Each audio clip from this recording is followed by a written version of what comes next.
Pernahkah anda rasa semakin kuat anda cuba mendapatkan sesuatu, semakin jauh ia lari daripada anda?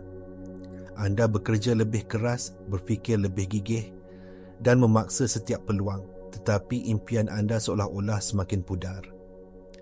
Anda mungkin diberitahu bahawa usaha gigih adalah kunci kejayaan, tetapi bagaimana jika saya katakan kepercayaan ini adalah separuh benar dan separuh lagi adalah perangkap yang menghalang anda daripada mencapai apa yang anda benar-benar inginkan? Ini adalah paradoks usaha.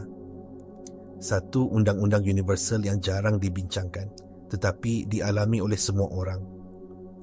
Apabila anda terdesak mahukan sesuatu, anda sebenarnya sedang menghantar satu frekuensi yang sangat jelas kepada alam semesta, iaitu frekuensi kekurangan. Anda menjerit, saya tidak memilikinya, dan alam semesta sebagai cermin yang sempurna kepada keadaan dalaman anda hanya memantulkan kembali realiti di mana anda terus tidak memilikinya. Fikirkan tentang saat-saat keajaiban dalam hidup anda. Kemenangan besar, idea bernas atau pertemuan yang mengubah hidup. Adakah ia datang ketika anda sedang bergelut dalam tekanan? Atau adakah ia muncul dalam saat-saat tenang, mungkin ketika anda sedang mandi, berjalan-jalan, atau sebaik sahaja anda memutuskan untuk berhenti mencuba dan melepaskannya? Di sinilah rahsianya tersembunyi. Kejayaan sejati tidak lahir dari paksaan, ia lahir dari penyerahan. Realiti tidak bertindak balas kepada kehendak anda yang kuat. Ia bertindak balas kepada siapa diri anda pada tahap getaran tenaga. Anda tidak menarik apa yang anda mahu, anda menarik siapa diri anda. Ramai orang salah faham tentang konsep penyerahan. Mereka menganggapnya sebagai tanda kekalahan, sikap acuh tak acuh, atau pasrah tanpa berbuat apa-apa. Ini adalah satu kesilapan besar. Menyerah dalam konteks manifestasi bukanlah berhenti berusaha, tetapi berhenti melawan. Ia adalah satu keadaan aktif yang disebut koheren. Koheren adalah keadaan di mana fikiran, emosi dan tindakan anda selari sepenuhnya. Daripada mengejar impian anda dengan perasaan cemas dan kurang, anda mula menghayati perasaan seolah-olah impian itu sudah pun menjadi kenyataan. Anda selaraskan frekuensi anda dengan realiti yang anda inginkan, bukannya duduk dan menunggu ia datang secara pasif. Bayangkan anda sedang cuba mendengar stesen radio kegemaran anda. Jika anda menetapkan frekuensi radio anda sedikit tersasar, anda hanya akan mendengar bunyi bising dan statik, tidak kira betapa kuat anda menaikkan volumenya. Anda perlu menala frekuensi dengan tepat untuk mendengar muzik dengan jelas. Begitu juga dengan manifestasi, usaha paksa adalah seperti menaikkan volum pada frekuensi yang salah. Ia hanya akan menghasilkan lebih banyak bunyi bising ataupun kekecewaan dalam hidup anda. Penyerahan sebaliknya adalah tindakan menala frekuensi dalaman anda dengan tepat kepada realiti yang anda mahukan. Ia adalah peralihan daripada saya harap saya dapat ini kepada saya sudah pun menjadi orang yang memiliki ini. Ini bukan angan-angan kosong. Ini adalah satu penentukuran semula tenaga yang disengajakan. Kenapa kita terperangkap dalam kitaran usaha yang sia-sia ini? Jawapannya terletak jauh di dalam sistem saraf dan minda bawah sedar kita. Sejak kecil, kita telah diprogramkan untuk percaya bahawa ganjaran hanya datang melalui perjuangan. Kita diajar untuk bekerja keras, bersaing dan mengawal setiap pemboleh ubah untuk berjaya. Sistem kepercayaan ini tertanam begitu dalam sehingga ia mengawal 90% daripada tingkah laku harian kita tanpa kita sedari. Minda bawah sedar tidak berfikir secara logik, ia berfungsi berdasarkan emosi dan program yang berulang. Apabila anda berusaha secara paksa, anda sebenarnya mengaktifkan respons lawan atau lari dalam sistem saraf simpatetik anda. Badan anda dibanjiri hormon stres seperti kortisol dan adrenalin. Keadaan ini mungkin berguna jika anda dikejar harimau, tetapi ia sangat memudaratkan untuk proses penciptaan. Dalam keadaan stres, persepsi anda menjadi sempit. Anda hanya fokus pada masalah, ancaman dan kekurangan. Otak anda secara literal tidak dapat melihat penyelesaian kreatif atau peluang yang mungkin berada betul-betul di hadapan anda. Anda terperangkap dalam pemikiran terowong, mengulangi strategi yang sama yang tidak berkesan. Dengan harapan hasil yang berbeza akan muncul. Anda menjadi tidak koheren di mana fikiran anda mahukan satu perkara, tetapi emosi anda menjerit perkara yang lain. Getaran anda menjadi huru-hara dan bercelaru, menghantar isyarat yang tidak jelas kepada medan kuantum. Sekarang, mari kita lihat dari perspektif sains untuk memahami mengapa paksaan gagal dan penyerahan berjaya. Dalam bidang neuroscience, apabila anda beralih daripada keadaan stres kepada keadaan rileks dan percaya, anda mengaktifkan sistem saraf parasimpatetik. Ini adalah mod rehat dan hadam. Dalam keadaan ini, otak anda menghasilkan gelombang alfa dan theta yang dikaitkan dengan kreativiti, intuisi dan pembelajaran super. Persepsi anda berkembang luas. Anda mula melihat hubungan antara perkara yang sebelum ini kelihatan tidak berkaitan. Anda menjadi lebih terbuka kepada idea baharu dan penyelesaian yang tidak dijangka. Dari sudut pandangan fizik kuantum, realiti bukanlah sesuatu yang tetap. Ia adalah lautan kemungkinan yang tidak terhingga, yang wujud sebagai gelombang tenaga. Teori kuantum memberitahu kita bahawa pemerhati mempunyai kesan langsung ke atas apa yang diperhatikan. Ini telah dibuktikan dalam eksperimen celah ganda, di mana zarah-zarah berkelakuan berbeza sama ada ia diperhatikan atau tidak. Anda sebagai pemerhati sedar sedang meruntuhkan gelombang kemungkinan ini menjadi realiti fizikal setiap saat. Apabila pemerhati berada dalam keadaan huru-hara, tertekan dan tidak koheren, keruntuhan yang berlaku juga akan bersifat huru-hara dan tidak selari dengan apa yang diinginkan. Sebaliknya, apabila pemerhati berada dalam keadaan koheren, selaras dan penuh kepercayaan, mereka menjadi seperti laser yang fokus. Tenaga mereka teratur dan berkuasa. Mereka meruntuhkan kemungkinan daripada medan kuantum dengan lebih berkesan dan tepat, menarik pengalaman yang sepadan dengan keadaan dalaman mereka. Jadi, ini bukan sihir. Ini adalah fizik. Keadaan dalaman anda secara literal membentuk realiti luaran anda. Perbezaan paling penting yang perlu anda faham adalah antara usaha paksa dan tindakan berinspirasi. Melepaskan tidak bermakna anda hanya duduk di sofa dan tidak berbuat apa-apa sepanjang hari.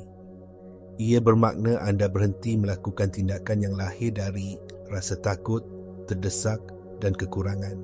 Usaha paksa datang dari fikiran yang berkata, "Saya perlu buat ini, kalau tidak, perkara buruk akan berlaku."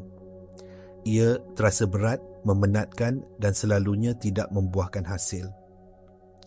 Tindakan berinspirasi sebaliknya muncul dari keadaan selaras. Ia datang sebagai satu dorongan lembut, idea yang tiba-tiba, atau perasaan tahu yang mendalam. Ia terasa ringan, mengujakan dan mengalir dengan mudah. Kuncinya adalah untuk mengubah urutan. Model lama adalah bertindak untuk mendapat untuk menjadi. Anda bertindak gila-gila untuk mendapatkan wang supaya anda boleh menjadi bahagia. Model kuantum yang baharu adalah menjadi untuk bertindak untuk mendapat. Anda terlebih dahulu menjadi bahagia dan berkelimpahan dalam diri. Dari keadaan itu, anda akan diinspirasikan untuk mengambil tindakan yang betul. Dan dari tindakan itu, anda akan mendapat hasil yang selari dengan keadaan dalaman anda. Apabila anda berhenti mencuba dan masuk ke dalam keadaan koheren, sesuatu yang ajaib berlaku. Medan tenaga peribadi anda mula berresonans dengan medan kuantum yang lebih besar. Fenomena ini dipanggil entrainment atau penyelarasan. Sama seperti 2 jam bandul di dinding yang akhirnya akan berayun serentak, frekuensi anda mula menyelaraskan realiti di sekeliling anda. Tiba-tiba, anda akan mula perasan perkara-perkara yang dipanggil synchronicity. Anda terfikir tentang seseorang dan orang itu menelefon anda. Anda memerlukan jawapan dan jawapan itu muncul dalam sebuah buku ataupun perbualan. Peluang yang tepat datang pada masa yang tepat. Ini bukan kebetulan. Ini adalah alam semesta yang menyusun semula dirinya untuk sepadan dengan frekuensi baharu anda. Ia adalah bukti fizikal bahawa anjakan dalaman anda sedang membuahkan hasil di dunia luaran. Realiti mula bekerjasama dengan anda, bukan menentang anda. Satu lagi sebab mengapa usaha paksa sering membawa kepada kekecewaan adalah kerana kita cuba memahami keseluruhan gambar. Proses manifestasi sengaja tidak direka untuk menjadi linear ataupun telus sepenuhnya. Alam semesta tidak memberikan anda peta jalan yang lengkap dari A ke Z. Sebaliknya, ia memberikan anda serpihan, petunjuk dan langkah seterusnya sahaja. Ia seperti memandu kereta pada waktu malam. Lampu depan anda hanya menyinari jalan beberapa meter di hadapan, tetapi itu sudah cukup untuk anda terus bergerak ke destinasi anda. Jika anda berhenti dan menuntut untuk melihat keseluruhan perjalanan sebelum anda mula bergerak, anda tidak akan ke mana-mana. Keinginan untuk mengawal dan mengetahui setiap langkah adalah datang dari ego dan ketakutan. Ia adalah satu bentuk penentangan. Kemahiran sebenar dalam permainan ini adalah untuk belajar mempercayai proses dan bergerak maju dengan maklumat yang tidak lengkap. Anda mengambil satu langkah berinspirasi, kemudian anda berhenti, mendengar dan menunggu langkah seterusnya muncul. Anda membenarkan jalan itu terbentang di hadapan anda, bukannya cuba membina jalan itu dengan kekerasan. Dengan menerima misteri ini, anda melepaskan rintangan dan membiarkan aliran kecerdasan yang lebih besar membimbing anda. Anda menjadi rakan kongsi dalam tarian penciptaan, bukan seorang diktator yang cuba mengawal setiap gerak tarinya. Kepercayaan adalah mata wang alam semesta. Semakin anda percaya tanpa memerlukan bukti luaran, semakin cepat bukti itu akan muncul. Jadi, bagaimana anda boleh mula mengintegrasikan prinsip ini dalam kehidupan seharian anda? Ia bermula dengan satu keputusan sedar untuk beralih daripada mencuba kepada menjadi, daripada paksaan kepada aliran. Setiap kali anda mendapati diri anda sedang bergelut, menolak atau merasa tertekan, berhenti seketika. Tarik nafas dalam-dalam dan sedarilah bahawa anda telah tergelincir kembali ke dalam mod tenaga lama. Ini bukan tentang menghukum diri sendiri, tetapi tentang kesedaran yang lembut. Kemudian, buat satu anjakan yang mudah tetapi sangat berkuasa. Daripada cuba menyelesaikan masalah dengan fikiran yang sama, yang menciptanya, tumpukan perhatian anda untuk mengubah keadaan dalaman anda. Tanya diri anda, apakah perasaan yang saya akan rasai jika masalah ini sudah selesai? Apakah versi diri saya yang sudah memiliki apa yang saya inginkan? Kemudian, jana perasaan itu dalam badan anda sekarang juga. Rasakan kelegaan, kegembiraan, kesyukuran dan kedamaian itu seolah-olah ia sudah menjadi milik anda. Untuk membantu anda menambat prinsip ini, saya ingin anda mula menggunakan satu pengisytiharan yang kuat setiap hari. Sebutkannya pada waktu pagi, sebelum tidur dan setiap kali anda merasa tertekan. Pengisytiharan itu ialah, saya benarkan ia menjadi mudah. Ulang 3 perkataan ini, saya benarkan ia menjadi mudah. Perkataan ini adalah satu arahan kepada minda bawah sedar anda dan satu isyarat kepada alam semesta. Ia secara serta-merta mengubah frekuensi anda daripada penentangan kepada penerimaan, daripada perjuangan kepada aliran. Ia membuka pintu kepada penyelesaian dan peluang yang sebelum ini tertutup oleh tenaga paksaan anda. Tulis ayat ini dan letakkan di tempat yang boleh anda lihat setiap hari. Jadikan ia mantera baharu anda. Apabila anda mula mengamalkan cara hidup baharu ini, anda mungkin akan menghadapi beberapa cabaran. Cabaran terbesar adalah keraguan. Fikiran logik anda yang telah dilatih selama bertahun-tahun untuk percaya pada usaha keras akan mula mempersoalkan proses ini. Ia akan berkata, ini tidak masuk akal.